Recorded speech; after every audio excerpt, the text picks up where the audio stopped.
Hello my friend, let's start this musical journey on the harmonica. So what we have here is a diatonic harmonica. It was invented around 1820 in Germany, and there are several other types of harmonicas, but this is by far the most popular one. And actually a surprising fact that you can find online is that the diatonic harmonica is the best-selling instrument of them all. It even surpasses the sales of the guitar. So many people have one at home but don't know what to do with it, and more than that, don't know that it's such a capable instrument. Just right here, we have 3 octaves of the major scale. The whole guitar has 5 octaves, and these 3 octaves are a lot of notes that you can create so much beautiful music with. You can play the melodies of all of your favorite songs, you can enjoy the magic of making music with others, of jamming with friends who play the guitar or the keyboard. The harmonica is an extremely friendly instrument to learn how to do that on. So just a quick overview before we begin. We have the lower octave between holes 1 to 4. We have the middle octave between holes 4 to 7. This is really the sweet spot of the harmonica. This is where it has the best, most balanced sound, not too low, not too high, and also it has all of the notes of the major scale in the middle octave. And then we have the upper octave on holes 7 to 10.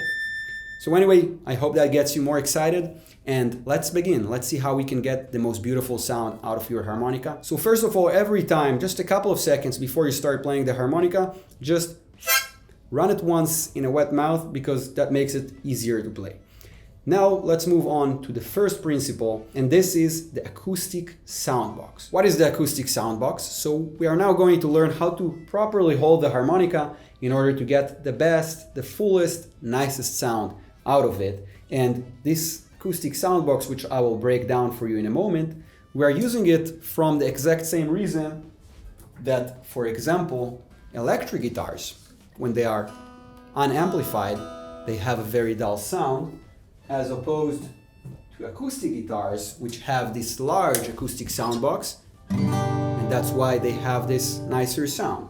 So how do we create this acoustic soundbox on the harmonica? So you want to hold the harmonica in your left hand, just like this. It looks kind of like a sandwich. And then with your other hand, you reach and you put thumb on the bottom of the harmonica, and then on the back you're going to seal this acoustic soundbox like this. So make sure it's sealed right here, but also notice that it should feel very relaxed. You shouldn't exert any force on the harmonica, but just nicely hold it like this. And now you can try for yourself and hear the difference between just a regular sound without the soundbox and then when you are using the soundbox. Especially wait until we're going to put into use the other 3 tools. This brings me to the next tool, and this is simply to place the harmonica in a relaxed mouth. Relaxed mouth, relaxed lips. So for example, from the side, your harmonica shouldn't look like this. On the outside, I know it looks funny. This is not good. This is good. When you let the harmonica sink in a little bit into the mouth, but not as far as touching your teeth, of course.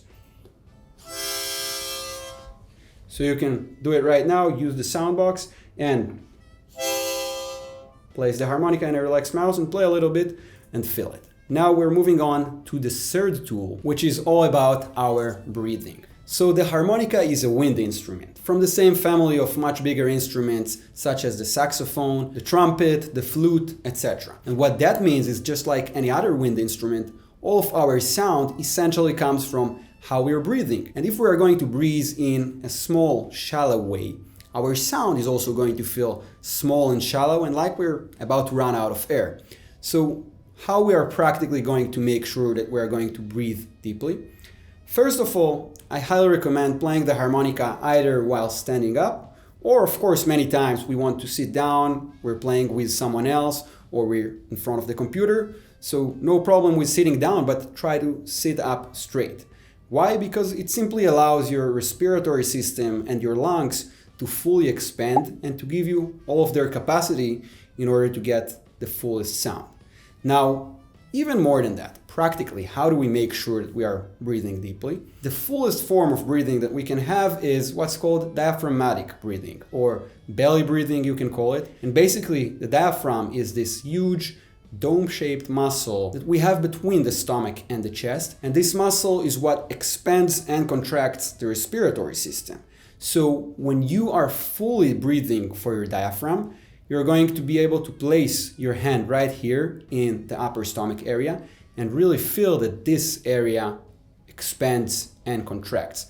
Not your chest, and certainly not around your upper chest or your throat, but really from the upper belly. So let's try it together. Let's take 3 deep breaths together. We're going to start by inhaling and then exhaling. And on the harmonica, this is called drawing and blowing. So we have the draw notes, and then we have the blow notes. Now let's do that together. Place your right hand on your upper chest and then hold the harmonica, and let's start by inhaling a deep breath.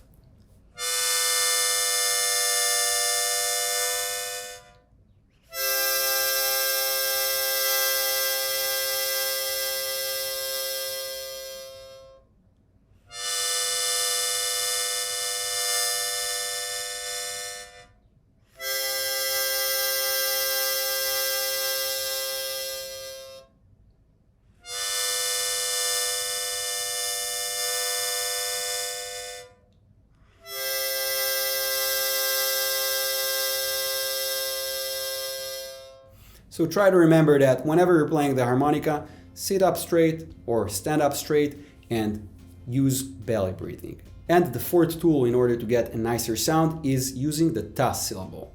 What is the ta syllable? So basically, most of the time when we want to give our notes a little bit more bite, a little bit more definition, so we are not just blowing or drawing air in or out of the harmonica, but we are lightly speaking the letter T when we are trying to make a sound. So for example, instead of simply,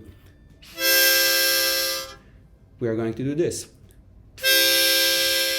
So you don't have to do that always, of course, and it's up to you. And sometimes we want to play more gently or get a rounder sound, especially for example, in more gentle songs.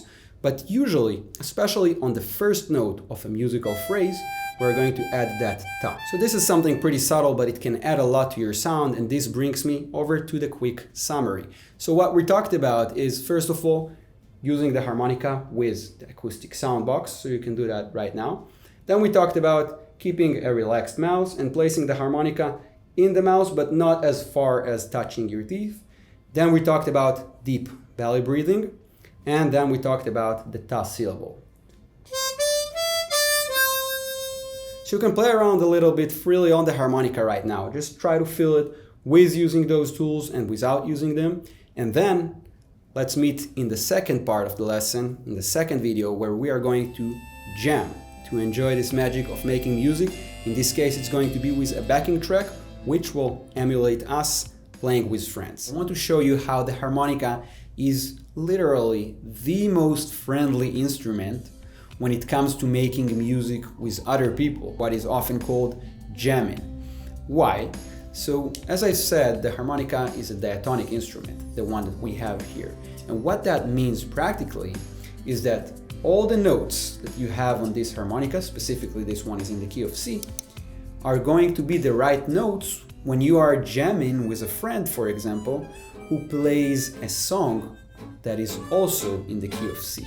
And that means that even if you're just going to wing it and just sort of play whatever comes to your mind, even if you just picked up a harmonica for the first time in your life 20 minutes ago, it can't sound that bad. And on the other hand, if someone who just started playing on a guitar, a piano, or pretty much any other instrument, you will let that person jam with another person, it would sound horrible. They wouldn't know what to do. But on the harmonica, you don't really have to know what to do. You just need to follow your intuition and a couple of basic guidelines that I will give you right now. And you will see that at the very least, you are going to sound decent. And this is just the very, very beginning of your journey with this instrument. So I'm going to see you in the next video, and we're going to keep on making music with this.